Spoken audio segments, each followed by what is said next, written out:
What's up, everybody? Welcome back to the channel. What I'm going to talk about today, it's going to be a 2 or 3-parter because I don't want to hold you guys up too long. But I want to talk about this war that's going on with the Bulldogs and the California Department of Corrections. I noticed ever since this video was put up that all of a sudden these other content creators are talking about the Bulldogs.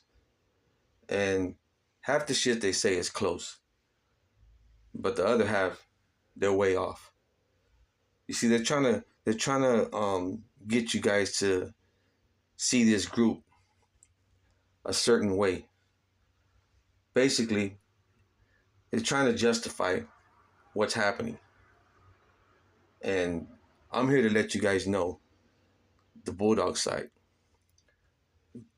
why they function the way they function, why they get into whatever they get into, and why they refuse to program with these other groups. Because I know I ran with the Bulldogs since it first started, over 30 years. I'm retired now.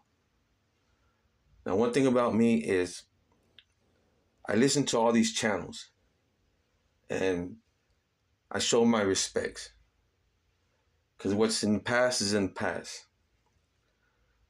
But since nobody's speaking the truth about the dogs, I feel I need to come on here and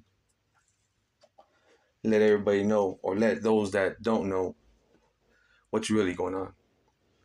Because I know a lot of viewers, a lot of listeners are fascinated with these prison stories. And they heard a lot about the Bulldogs. And the stuff that they heard and the way these guys say it is they try to make the Bulldogs look as if they are just some knuckleheads running around, just acting crazy, just stirring up shit, just fucking with everybody. And that's not the case. The reason why they don't want to program is because they know that if they go on a yard and they all go to their separate buildings, they know what happened in that video, what happened to all of them, a whole lot worse, because they'll be trapped in a building somewhere and they be dead. So before that happens, they have to get off so they can get off that yard. The Bulldogs will program with anybody that programs with them. It's a proven fact. They programmed with the Southsiders before, when the war started with the North. And it was all right. You know, a couple of things happened here and there, but a couple of things happened everywhere. So it was nothing new for the prison system, but it wasn't a full-scale war like it is now. So this is going to be part one. And part one is going to take you guys back to when the Bulldogs first started. Some of you might know, but for those of you that don't know, that's what this is all about. So it started way back in like 84, 83. The Bulldogs were part of the North. They were under the NF umbrella. And the thing about the Bulldogs is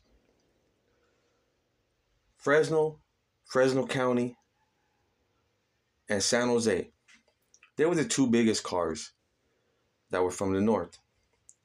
So just like any other, thing that goes on, whether it's government officials or just gangs on the street or groups that are in high school, anytime you have people that have a strong amount of manpower, they want to feel like they're better than the others. They want to feel like they're superior. And that's what was happening with Fresno and San Jose way back before the Bulldogs even started. So although they were both from the north, they didn't see eye to eye. When riots would kick off with the South, yeah, they were, side by side. But when there was nothing going on, they were at each other because they both felt like they were better than each other. I felt like I was better than them because I knew they felt the same way. So the animosity was there. The animosity been there even before I went to prison. But I knew it was there because I was already laced up and knew what to expect from them and from the South. So I knew they were my homies. But I knew we didn't get along. But we were all from the North. So we had to, stick together. Especially because the South outnumbered us, just like they do now. So a long time ago, when we decided to split away from them, the feuding was already there. There was an individual by the name of Crackers. Now Crackers gets credit for starting the Bulldogs, but Crackers didn't start the Bulldogs. Crackers didn't start the Bulldogs. He had his own problems with the NF, and that problem was they wanted him to book one of his homies that grew up with him, and he refused to do it. And the reason why he refused to do it was because when somebody from Fresno would violate a rule, they would get booked. If you don't know what booked means, it means stabbed. And it was done by somebody from Fresno. And if somebody from San Jose did the same violation, they would get a pass. So the favoritism was there, it'd been there. And Fresno got tired of it. They got tired of it. They didn't see why they would get a pass and, the homie would have to get booked. And, people eventually they got tired of it. They said they weren't going to do it. I wouldn't do it. And neither would you, the viewers. If somebody wasn't disciplining their own homies, why are we going to discipline ours? When we've been have discipline, and it just got old because they weren't doing it. It was a lot of favoritism. Fresno was a stronghold for the NF. And the older homies felt like we deserve more than what we were getting. And they weren't getting it. They weren't getting the credit. They weren't getting the treatment, the respect. And you got to remember, Fresno was a stronghold for the NF. Had some heavy hitters. Heavy hitters. Now this guy Crackers, when he refused to do that, and they put a hit on him,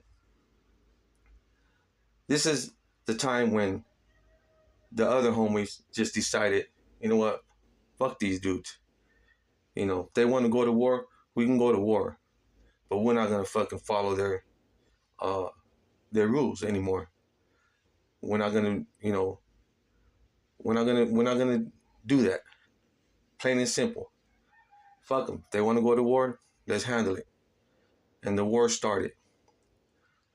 See, Crackers had some brothers, Spooky and Indio. They were also NF members, and they didn't like the idea of Fresno splitting away from the North. They were against it.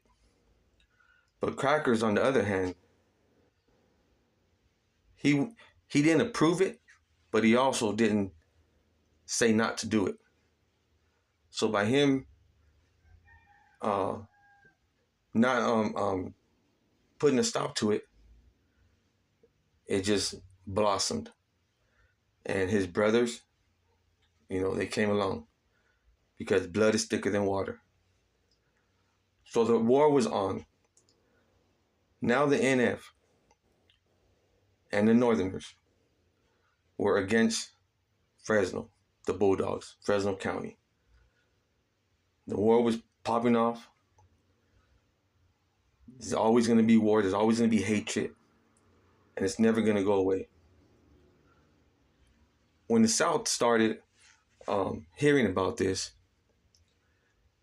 their older homeboys put a red light on Fresno. And part of it was to just sit back and watch us go to war, watch us fuck each other up. But the other part of it was because there was an individual from Fresno that was an OG for the South. And he had a son that was a Bulldog. And that was part of the reason why the red light was put on. Because he's not going to want his son to go to a prison and go somewhere down south and get fucked up, and he's their big homie. Won't make sense. So that was part of the reason why the red light was put on. Another reason why it was put on, because there was this individual named Mousy Morales. He was a friend of this OG from the South. But their intentions were to go to war with the North and flip Fresno into turning pro-South.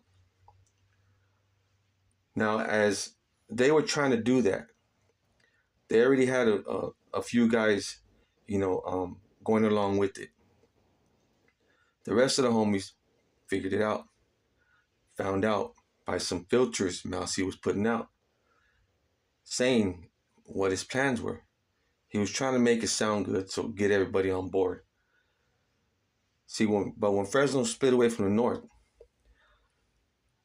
because all that favoritism that was going on, they decided there was going to be no chain of command. There was going to be no generals, no nothing. There was going to be no shot callers. Everybody was going to have an equal voice, and we were going to ride as one. Majority rules. But at the same time, we were still convicts. So we still did everything that, like a normal convict would. But it was under our conditions. So if a homie fucked up and majority ruled on what was going to happen, that's it. It happened, So you're going to hear, Fresno don't have no shot callers. Fresno don't listen to nobody. Fresno just gets in everything. Fresno's at war with everybody. Fresno will program with anybody. It's a proven fact. I programmed on yards with Southsiders. I programmed on yards with Northerners. For a whole year, nothing kicked off. Not even with the South and the North, nothing kicked off. See, now when this red light was put on, we were able to share the same handball court as the Southsiders, share the same basketball court, share their half of the day room, because they knew we were at war with the North. And in their eyes, they were thinking we were going to flip and go pro-South, which we knew we weren't all along. We knew we weren't. If that's what they thought, that's what they thought. They had the intentions of using us to fight the North, but we had the same intentions of using them to fight the North. So basically, at times, we would go fight the North together. Even though they had a red light against the North, shit would kick off because the Northerners would rush them at times, and they had no choice but to fight back. And there was an incident in Corcoran in 97, I think, if I remember correctly, where the Northerners kicked it off against the Southsiders, got the upper hand. At yard recall, when they all went in, the Northerners hung out in front of Building 2, and they rushed the Southsiders. And they had more guys out there, and they were serving them. And the reason why we got involved, because there was this dude, he was a Southsider that I was cool with. He was cool as fuck, respectful. We respected each other, and we looked out for each other. And I seen two Northerners on him. So I came to his aid.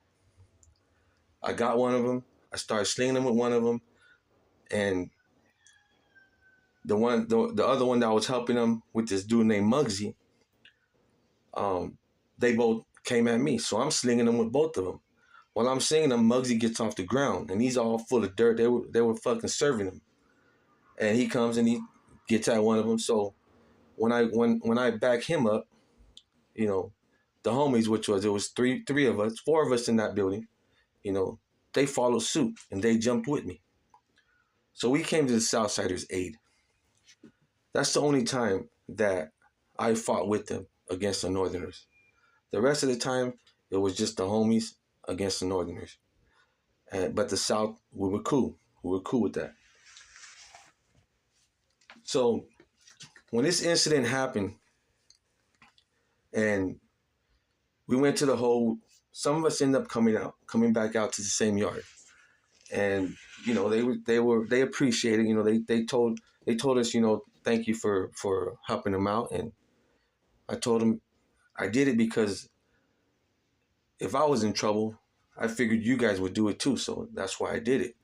Plus, Muggsy was my boy. You know, he was fucking cool, and you know that was that. So now this end of hostilities, people think it started 2002, 2003, but that the talks of that been going on way before that. You know, it was barely getting out there. They were discussing it somewhere, but it was already out there.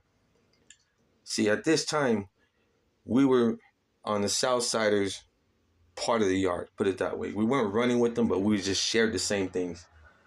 But we were at war with the Northerners. So now, if the Northerners rushed us and there were Southsiders there, the Southsiders would back us up, and they knew that. So while all this peace talk is going on, see, people, it didn't start in 2003. It started way before that. Way before that. You know, they start talking about this, the end of hostilities. See, and the North wouldn't go along with it. They didn't think it was a good idea because the Bulldogs were walking the main line. You see, they had a lot of hatred. They had a lot of hatred because they feel that we turned our back on them, and they turned their back on us. You know, they turned their back on us when we weren't getting treated the same equally with them. So we didn't turn our back on them. It happened. It was what it was. But they had a lot of hatred for us. And the majority of that hatred was because we were kicking it with the Southsiders. You know, they hated that because they hated the Southsiders. They hated that. That was the worst part of everything. And you could see it in their eyes when they would see us talking or just hanging out or whatever. You could see it in their eyes. They hated that. And they hated to the point where they started calling us scraps. You know, so we start calling them busters, even though we were called busters. We start calling them busters. You know, and everywhere they would see Bulldog written somewhere, they'd cross it out and they'll put scraps, scrapas. So it was what it was. But as these talks, the end of hostilities talks, got deeper and deeper, somebody got smart and they said, or they thought, or they were thinking that they were going to, you know, turn the tables on us. They wouldn't agree to this end of hostilities if the South didn't agree to keep us off the yard. So in order for that to happen, they had to go along with it. And things would happen with the dogs in the South. Here and there, small things would happen, you know, but nothing major because they still had a red light. See, when they put that red light, they have to obey it. They have to follow orders. They have somebody that they have to answer to. So when they say there's a red light, there's a red light. So if we got into a fight with one, there was a red light. They all couldn't jump, you know, or they would get dealt with later on. See, and we didn't have nobody that would tell us what to do. We didn't have that. We just went on majority rules, you know, and most of the time, if you got into it with one dog and it wasn't already a planned head up fade, then it was gonna get kicked off. Because we knew already that if we fucked up a Southsider, that we're gonna have 50 or 100 dudes on us. Just like now, nothing different. You know, so little things would happen here and there. And then in another prison, I think it was Susanville or somewhere. One of their big homies gets rushed by a bulldog, and instead of them handling it, between them two, you know, he puts a green light, statewide green light on the Bulldogs. So because of that guy's actions, now all the dogs are paying for it. Whereas normally, if that would happen to me, that would be between me and this other guy, just between us. I'm not going to hold everybody, at fault for the actions of one person. But that's what they did. And they have to follow the green light order because they have to follow the rules, you know.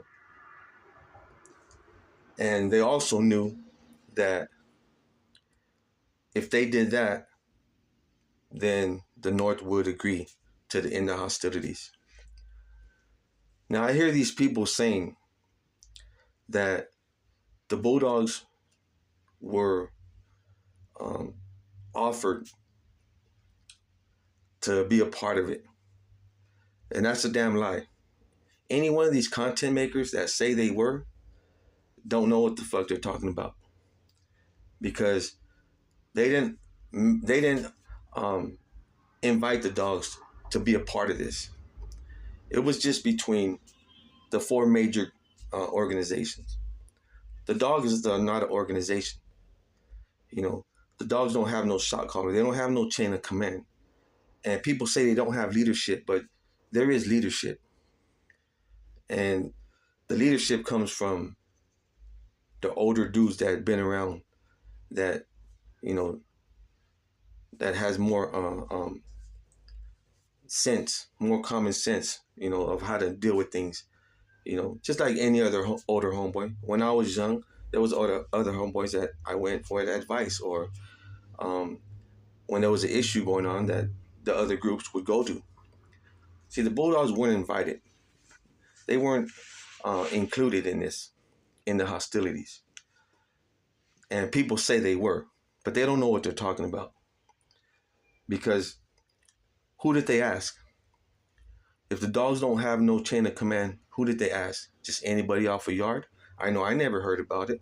The homies that I talked to never heard about it. Who did they ask? They didn't ask nobody. We weren't a part of it. We weren't included in this. And the reason why is because the North wouldn't go along with it if we were going to walk the main line. See, that hatred that the NF had for the NF guys that turned their backs on them, on the NF, that hatred was towards them. And eventually it was down to every Bulldog. So they weren't going to walk no main line with the Bulldog. That was, point blank. And if the South wanted them to go along with it in the hostilities, then they had to agree that we couldn't be on the yard. See, and the sad thing about it is about 90%, 95% of the dogs that are in the system now probably weren't even born when the split happened. Had no knowledge of Fresno being NF members, or they know nothing about the North. It's to them all they know is Bulldogs. Yeah, dudes like me, the older guys, we tell them the stories or what we once were. But as far as them having any memory, any feelings um, any thoughts or whatever from back then. They have none of that. So they're going through all this for something that they had no part of. But that's how they have to have it in order for the end of hostilities to work. You know, and it's going to remain like that because as long as the North and the South are getting along, they're not going to want us. They're not going to want the dogs on the main line, and it's fucked up. It's fucked up because a lot of the dudes that are leaders for the NF and a lot of the Northerners are in the same situation. They weren't even born. They weren't. A lot of them weren't even around when that shit happened. But these dogs now, they're catching all this shit over it. You know, and there was so much violence between the North and the South that I was also a part of when we were with the North.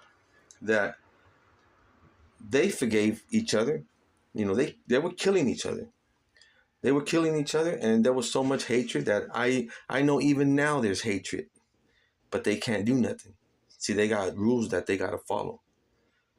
So the end of hostilities is exactly what it is. It's the end, but there's some that still hate each other, but they can't do nothing. See, so now if they can come to agreement and program, why can't they do that for the dogs? And the reason why they don't do that is because the Bulldogs don't have no chain of command. See, they don't have nobody there that can tell them not to do something. So if they get into a problem with one of these guys, um, they don't have to get permission to pick up a knife and go after them. You know, and the other dogs know that if something like that were to happen, then whoever's left behind is going to get smashed on, probably killed. And that's why when they hit these yards, they have to get off. Because if not, it's just like if you or I just walk into the lion's cage at the zoo. We just open the door and walk in. We know what's going to happen, so we're going to walk in there anyway. You know, same thing. They know what's going to happen, so in order for them to get off that yard, they're going to have to take off. They have to. You would, I would, anybody would, if they knew that the numbers were so far off that they were going to get tore up pretty bad. You know, you're gonna fight before you even get in there. You know, to prevent that. You know, so that's part one. It's almost 30 minutes. I don't want to hold you guys. I don't want to um, um, keep you guys any longer than you probably want to be. But I'm gonna make a part two, and I'm gonna get into a little bit more of this end of hostilities thing and um, um, the programming that they got going on and the deal with the Bulldogs. But I'm also going to talk about the S&Y gangs. And I believe a lot of this in the hostilities is was put together um, not to have peace. I believe that each side was losing a lot of numbers. Every time one person would, you know, walk away and go to the other side, the S&Y side, every time that would happen, you know, their numbers are getting smaller and smaller. So while these S&Y gangs are getting bigger and bigger, you know, you got two sides here that are starting to think, you know, we're gonna be outnumbered pretty soon. So we need to join forces. So I'm gonna get into that with part two. So um, stay tuned. Um, it'll be posted tonight, maybe in a couple hours. Um, I just gotta take care of some things and you know, just do me that favor, like and share it. You don't gotta subscribe to it if you don't want to. You know, You don't have to. You don't have to comment, but you can if you want to. But I'm just asking that you like it and you share it, because everybody should hear this. All these dudes talking about shit they don't even know about. They're talking about the Bulldogs program. They know nothing about the Bulldogs. They don't know how they function. Nothing. You know, it's just what they think or what they heard, and that was wrong. So stay tuned for part 2. With that being said, hope everybody's doing good. Hope your kids are good and safe. I'll be back. Peace.